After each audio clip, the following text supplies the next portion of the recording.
Hey everybody, it's Jefferson with Bo Birdie. Today we have with us Bill Lakin, a very good friend of mine.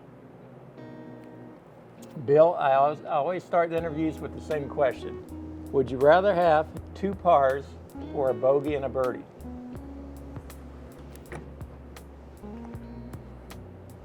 Well, I'll change it. I'd rather have a birdie and then a bogey rather than start out with a bogey. Oh, okay. I've never had anybody change it before. Okay, very good. Well, let's dive into this interview. So, Bill, there's probably something that you don't know, or maybe you do, but you are the best golfer I've ever met. And also, when I golf with you, I play my best golf. There's something about your personality that's calming, but at the same time, you almost feel like a father, that you can give me pointers, but in such a way that it's not threatening or confusing.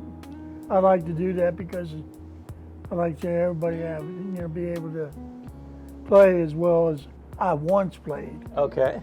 I'm not saying I'm the best golfer there now. I'm not. But I can hold my own in the short game. Yeah, you can. With anybody. And I think I'm a fairly good putter. Well, I want to ask you a few questions. I'd like to know, do you remember the first time that you played golf? Yeah. Were you a little kid? How old were you? I was 15. And I was caddying on the golf course. And they gave me a set of golf clubs for being the best caddy. Wow. So you started as a caddy? Yeah. I didn't know that about you. Okay, that's probably why you understand the game. And I learned, I never had a lesson, I was learning by myself. Okay. By asking questions and learning how to play when I played. So and that was at age 15. Okay. Did you fall in love with the game right away, or did it take you a while to start liking it? Well, I used to be a great baseball player and football player, and I give that up to play golf because I like golf much more. And after my first year of golf, I was a 6 handicapper. After your first year? After my first year. So you were natural. I was going to ask you if you were just an athlete in general, and it sounds like you were, that you played other sports besides golf, but you kind of gave it up just to focus on golf. Yeah. Okay. So I know a little bit about your history with golf. So you were 15 when you started, 16 you were an excellent golfer. What happened to you when you got into your 18 and that age, right in there? Marine Corps. Okay. Vietnam. All right. Did you enlist? Were you drafted? How does that work? Well, I got my notice to report to the Army, and I said, nope, I want to join the Marines. Oh, so you wanted the Marines. Yeah. I was born and raised in Washington, D.C., about 2 to 3 blocks from 8th and I Marine Corps base in Washington, D.C., Drum and Bugle Corps and Precision Drill Team. So and I used to watch them when I was a little boy.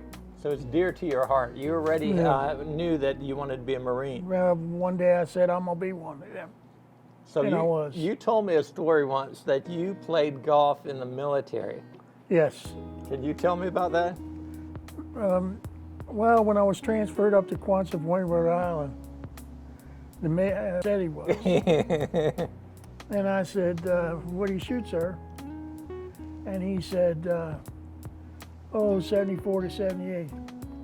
I said, you're number 2. And he says, what? I said, you're number 2 now. I can beat that. And how did he take that? So he says, he gave me 3 days leave to go get my clubs and come back. Oh, he wanted you to prove it. But if I failed to beat him on the golf course, when I got back, I had to field day the whole barracks by myself. Oh my, a lot of pressure on you. I'd never seen the golf course before.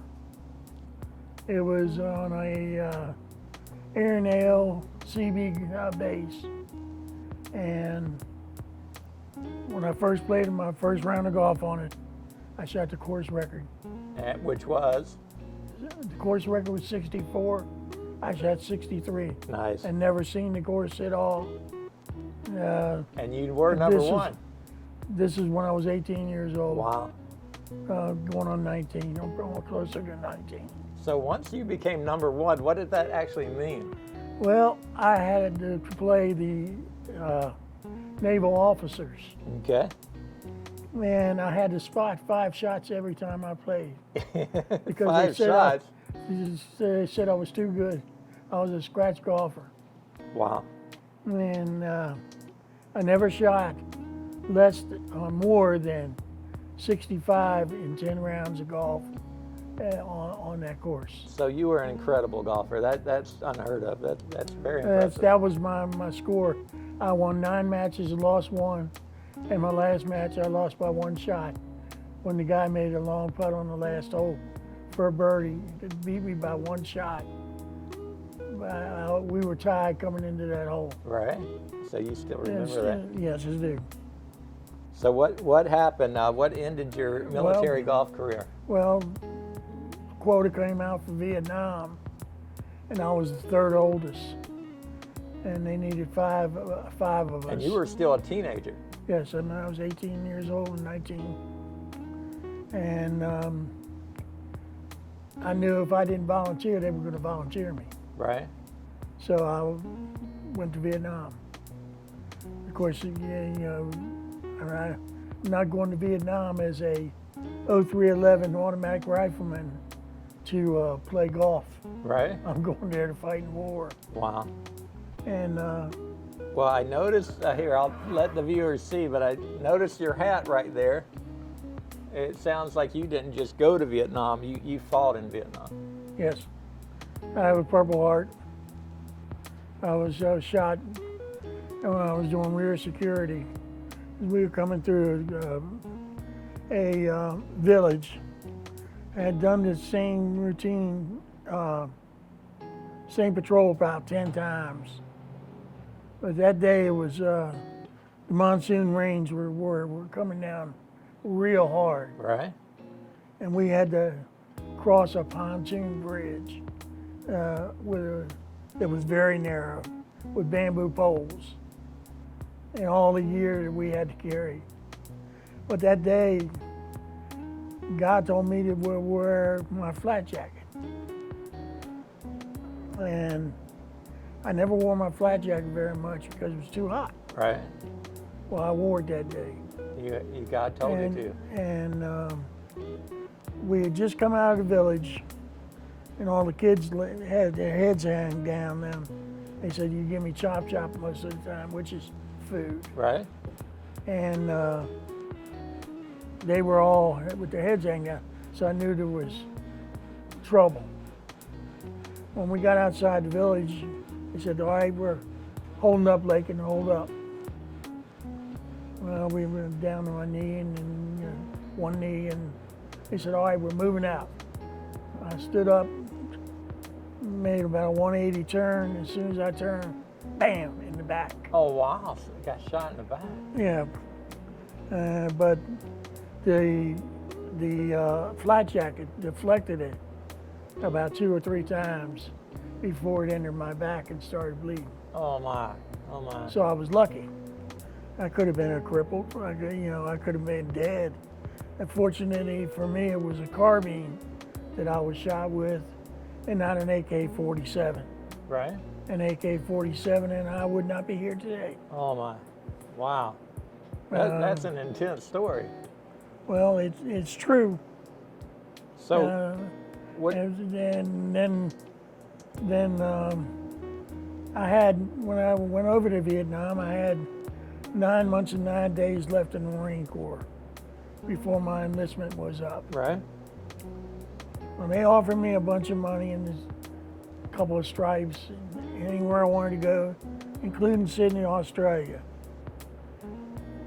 And I was a single man, and then I could do anything I wanted Right. to do. And I guess you could say that I was a playboy, but I played the field. So Bill's wife is right off camera, by the way. So that's why he glanced over there. But I'm sure she knows all the these stories story. already.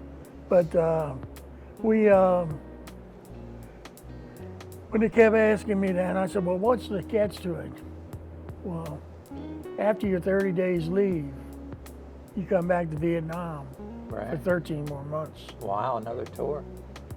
and 6 more years in the Marine Corps. Wow. And I started thinking, I said, well, I go back then, come home for 13 months, and then I go back again, that would be 3 years. I'm looking at 3 more, 3, maybe 4 more tours of duty in Vietnam Right. because of my MOS. Very few people do that.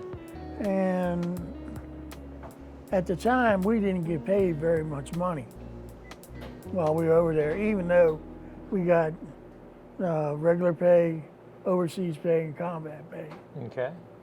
But that didn't add up more than $400 or $500 a month. Right. So the money wasn't good. Oh, no, not to put our life on the line. So to make a long story short, you decided not to go to Australia. I decided not to just stay in the Marine Corps. So I went from there, I had 5 days left in the Corps. And of course, you gain a day when you come back because of time zones. Okay. You lose a day coming over. Yeah, I never thought of that. You gain a day going back. So I had actually 6 days when I got back to stateside at El Toro Base, California, which was just outside of Anaheim. It was a Marine Air Station Okay. where I was going to get my discharge from. Okay. So all I did was go in the mornings and sign in and sign myself out for the rest of the day for the last 5 days that I Right. was there. Then I was presenting my honorable discharge. And that was the end of your military career. Well, almost. My mom told me to sign these papers. They were so when I had gotten home, and it was re-up papers. Oh my. And I said, you know where I would be next week, Mom? Yeah, I'd be in Vietnam. No, you wouldn't. I said, yeah, I would. Because they wanted me back They over wanted there. you back. They wanted veterans, combat veterans with experience. Yeah. And you had it. Because most of us were 18, 19, 20 years old. Very young guys. Yeah. That's too young. So what happened after the military? Did you get back into golf? Was golf even Yep. important to you at that time? Well, I didn't work at all. All I did was play golf for money. Really? So you were a professional golfer? No, not professional. Amateur, playing for money. All right, you were an amateur golfer, but you were making a living doing it. Yes. All right, that's a gray area. Tell me this: was it fun? Well, as long as you win, Did you win? I'd say I won 90% Wow. or better. Well, when I played. It's kind of like a pool shark or something. You're an incredible golfer that goes out there and people are right. His wife said off camera he's a hustler, but that's how you made your living, right? Yeah. I probably hit my greatest shot I ever hit at Robindale Golf and Country Club in Maryland, in Waldorf, Maryland. Okay. There was another guy named Billy Friel, and me he was a banker, and he said me and Billy will play any two that want to play us. Plus we played a guy his name was Gary Mankulish. His son ended up playing on the tour, Okay, so good golfers. and Terry Norrell. And we were playing them Nassaus, plus Terry was playing me a $20 Nassau. Okay, so you've got bets all over the place. We got bets all over the place. And what was the shot? Well, and I started out with a par on the first hole, parred the second hole after a great third shot, and birdied the third, which was a par 5. All right. I knocked it about 2 feet for a birdie putt on Okay. my third shot. But then the next hole came, and Terry and Gary both were on the green. It was a 446-yard par 4 that goes down like this and then bared to the right and then up a hill to a postage stamp green. Right. Well, my partner was out of the hole, and both of them were on the green. Oh my. And I hit a good tee shot down the center of the fairway, but I ended up 6 inches behind a cherry tree. Okay. And it was right in line with the pin. And Billy says, "What are you going to do, chip it out in the fairway and Which try to would get make it sense. before?" That would make sense. I said, "No." What'd you do? I said, "I'm going to knock it right through the tree and on the green." So after about 40 practice swings where I wouldn't break my hand Right? hitting the tree, Because you could. because I was only 6 inches from the tree, I hit the shot with a 7-iron from 145, Right? and I knocked it in the hole Wow. for an Wow. eagle. And that's your best shot of your life?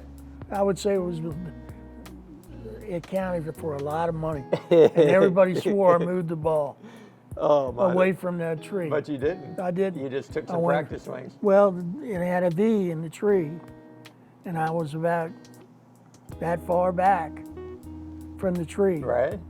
And when I hit the shot, I stopped my hands right there at the shot. I opened my face up a little bit That's pretty cool. to hit the ball and get it up in the air. That's really cool. And Billy said, "What?" My partner said, "Where'd it go?" And I said, "You're not gonna believe this. It went in the hole." So the other two guys were, were in the cart. Right? We went up to the green, and there's my ball in the hole. You The made a next little money. hole was a 220-yard par 3, and I hit it 1 inch from the hole, from the hole, almost holing out. Back-to-back shots. That sounds like you were playing very good golf that day. Back-to-back shots. So in that 3-hole span, I went birdie, eagle, birdie. All right, that's very impressive. Bill, I have a few questions for you. Have you ever met Arnold Palmer? Yes, I did. Do you want to elaborate on that? Met him in Prince George's County. What was he like? Oh, he had arms on him like Popeye forearms. I heard he's a very strong man. And he didn't take much of a swing at the shots. So you got to see him swing a golf I club? played with him. Did you hear that? Did you hear that? So you've played golf with Arnold Palmer. I played with him 18 holes. Did he beat you pretty bad? We tied. Both shot 70. Nice. But both came in under par. All right. Have you ever hit a hole-in-one before? 7. Okay. 2 on par 4s. Okay. I've never ever known anyone that's done that except you. Well, the holes weren't that long. My first hole-in-one on a par was playing in a little tournament at night where we had men and women playing together as partners. Right. And I was partnered with a woman. And it was my turn to drive on the 7th hole. And it was only 247-yard par 4. Okay. That's still pretty long. But it was into the wind. And I hit the drive with 14 people on the green. Right. And then I yelled, it bounced right up onto the green. And they had the pin out. And the ball rolled right in the hole. Oh, so they for a all saw one. it. They all jumped, threw their hands up in the air, and I knew I made a hole-in-one. That's something special. That really is. So, what do you like about golf? Why is golf your thing? It's always a challenge. No matter how good you become, you're going to lose some of that. Okay. You can see that with the professional golfers. I mean, when they get up in age a little bit, pretty much about after their PGA Tour career, they're done. Right. And it's something that, now we got equipment that they're hitting the ball longer than they ever have ever before, because in my heyday, I guess I hit the ball about 275. And that was pretty long at that time. Yeah, back then that With was a long persimmon ways. woods. Yep, that was a big deal. And now they hit an iron that far. It's a I new mean, game. it's unreal how far the distance they hit some of these irons. But you like the challenge of golf. You like things to be hard. You don't want it easy. No. So Bill's a very interesting man. He's not standing up, or you'd see he's a big guy, but he's kind of a teddy bear that he's really cares about people. Him and his wife Jeannie constantly are looking after people, including me, and I appreciate that greatly. But if you get him stirred up, he can get pretty focused. So he's an incredible athlete, a very good friend. But Bill, I just want to thank you today for letting me interview you. Thank you very much. Yeah, I've really enjoyed this. And from bunkers to burgers, this is Bo Birdie. Have a wonderful day.